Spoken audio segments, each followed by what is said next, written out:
Bonjour et bienvenue. Aujourd'hui, je vais vous présenter le serveur de projet. C'est donc un tutoriel qui va être dédié aux administrateurs informatiques. C'est quoi le serveur de projet? Eh bien, supposons qu'on ait plusieurs utilisateurs appartenant au même groupe de travail qui souhaitent en temps réel éditer un même projet au format N4P. Or, en arrière-plan, la structure des données sur un tel projet, c'est Access. Et Access n'a pas la robustesse suffisante pour supporter le multi-user dès qu'on commence à manipuler des paquets de données, on va dire, de taille conséquente. Donc, Trimble propose une solution à cela, c'est le serveur de projet. Les données vont transiter par le serveur de projet, une fois qu'il a été mis en place. C'est lui qui va écrire la donnée dans la banque de données de projet. Et il va également jouer un rôle équivalent à celui d'un feu tricolore à un carrefour, c'est-à-dire qu'il va coordonner les allées et venues d'informations via le port 4719. Donc, dès que vous avez des projets conséquents, c'est-à-dire en gros, pour faire simple, dès que vous avez des projets qui mettent en jeu des calculs de réseau CVC, et que vous souhaitez éditer ces projets à 2 utilisateurs ou plus en temps réel, eh bien, vous devrez installer le serveur de projet. En tout cas, c'est fortement conseillé. Pour finir, vous avez 2 variantes. Vous avez une première variante service local, où le service est installé sur un serveur et l'emplacement de stockage se trouve sur le même serveur. Vous avez une deuxième variante qui nécessite une étape de paramétrage supplémentaire lors de l'installation, pour lequel le stockage se fait sur un serveur distinct, donc soit un autre serveur Windows, soit un serveur de data type Linux, Samba par exemple. Voilà, donc maintenant on va se rendre sur le serveur et je vais me focaliser sur 3 à 4 points cruciaux concernant le paramétrage qui posent souvent problème. A tout de suite donc. Nous voici maintenant sur le serveur, sur le supposé serveur sur lequel a été installé le serveur de projet. Il y a un setup classique d'installation pour cela. Je lance le serveur de projet.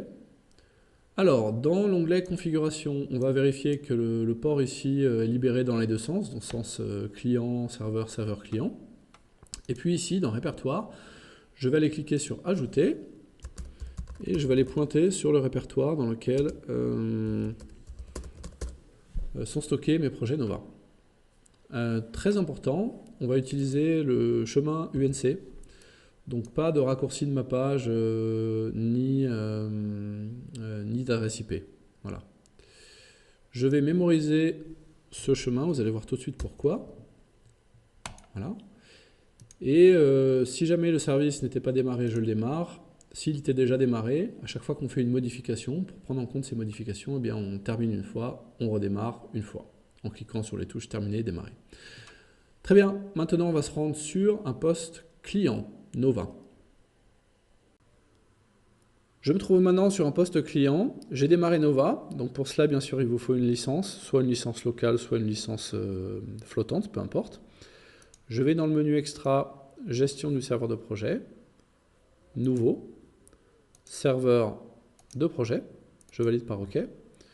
Je vais aller choisir dans le menu déroulant le nom de mon serveur. Si jamais j'ai rien dans mon menu déroulant, eh bien je saisis le nom du serveur au clavier, j'insiste bien sur le nom et pas par exemple l'adresse IP, hein, je vais saisir le nom. Dans la description, c'est un champ libre, peu importe, par exemple comme ça. Et pour finir, le port 4719, je valide. Je vais ensuite passer du mode écriture de banque de données depuis le système local, en mode serveur de projet. Pour cela, je vais cliquer sur comme standard. Si jamais de votre côté la touche est grisée, c'est que le support technique a oublié de vous ajouter le module nécessaire qui s'appelle serveur de projet. Ça peut arriver parfois. Si c'est le cas, eh bien, contactez le support technique, on vous rajoutera la licence. Bien, je vais pour finir faire un test. Je vais dans le menu fichier, créer un nouveau projet. Ici, je vais cliquer dans le champ répertoire pour venir chercher l'emplacement à l'intérieur du répertoire cible que j'ai défini, du répertoire de stockage, l'emplacement dans lequel, un sous-répertoire par exemple, dans lequel je souhaite créer mon nouveau projet. Ici, je vais laisser dans le niveau principal de l'arborescence, voilà. Et par exemple, on va faire un test Nova 1. Je valide. Et puis dans ce test, pourquoi pas, je crée un répertoire. Si à ce niveau-là, vous n'avez pas eu de message d'erreur, c'est que l'installation est terminée. Je peux faire un dernier test de fermeture et d'ouverture de projet. Je retrouve mon projet ici. Pardon. Et voilà, pardon, autant pour moi. Je choisis mon N4P, je peux l'ouvrir. Tout se passe bien. Voilà. Maintenant, on va évoquer des cas où ça ne se passe pas si bien que ça. Donc, à tout de suite pour les cas problématiques.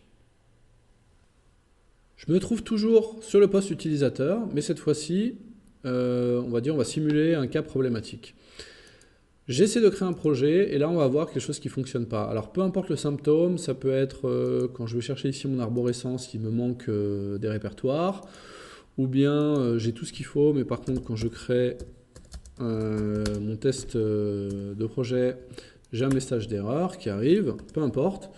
Parfois ça peut être aussi que la création à première vue elle a l'air de fonctionner, puis en fait on ferme le projet, on ferme Nova, on le réouvre et puis il a disparu, il n'a pas été enregistré, voilà. C'est toujours le même problème, c'est des problèmes au niveau de la configuration des droits. Donc là, il y a deux choses à vérifier, à contrôler. La première chose, c'est tout bête. Depuis le poste client, j'ouvre l'explorateur Windows et j'essaie d'accéder au répertoire d'affaires via le chemin UNC, c'est-à-dire comme ceci. Alors, dans un certain nombre de cas, ça ne va pas fonctionner. Le raccourci ma page va fonctionner. Par exemple ici, non seulement j'ai un accès, mais en plus j'ai les droits pour écrire ce que je veux. Voilà. Par contre, si eh bien, je saisis le chemin UNC, et j'aurai un message d'erreur ou j'aurai pas les droits, peu importe. Donc ça, il faudra le corriger puisqu'en fait le serveur de projet passe par la variante en haut, celle-ci. La deuxième chose, le deuxième point, concerne le cas où l'emplacement de stockage des données de projet ne se trouve pas sur le serveur sur lequel tourne le service. Donc, je vais vous montrer ça. Donc, je vais quitter le poste client et me rendre de nouveau sur le serveur. À tout de suite. On en arrive à la dernière étape de notre tutoriel qui concerne donc ce que j'avais intitulé la variante B en début de présentation, c'est-à-dire l'emplacement de stockage des projets est sur un autre serveur que le serveur sur lequel je me trouve maintenant. Je vais dans les outils d'administration service, je double-clique sur Nova serveur de projet et je vais dans l'onglet connexion. Alors, où se trouve le problème? Eh bien, par défaut, le compte système local ne permet pas, enfin en tout cas Windows n'autorise pas via le compte système local l'écriture d'informations sur un autre serveur. Si vous voulez que ça fonctionne, il faut aller définir un compte ici. Alors, soit vous prenez le compte admin, mais ce que je comprends, il y a beaucoup d'administrateurs qui ne le souhaitent pas. Soit vous définissez un compte spécial que vous appelez Nova, qui va servir pour l'utilisation de services. Quels sont les critères pour la définition de ce compte? Eh bien déjà, je vais dire ça en termes non techniques, très simples. Ce compte-là, il faut que vous puissiez ouvrir une session sur le serveur avec. Donc un compte Nova utilisateur standard ne marchera pas déjà. Ensuite, bien sûr, il faut que ce compte il ait les droits d'accès via le chemin UNC, comme on l'a vu tout à l'heure, sur l'emplacement cible, qui va donc par exemple être soit sur un autre serveur Windows, soit sur un serveur de données, pourquoi pas Linux en bas par exemple. Voilà, donc si cette condition elle est remplie, vous arriverez à saisir votre compte ici, vous n'aurez pas de message d'erreur. Et pour finir, n'oubliez pas de terminer et de redémarrer le service avant de refaire un test depuis le poste client.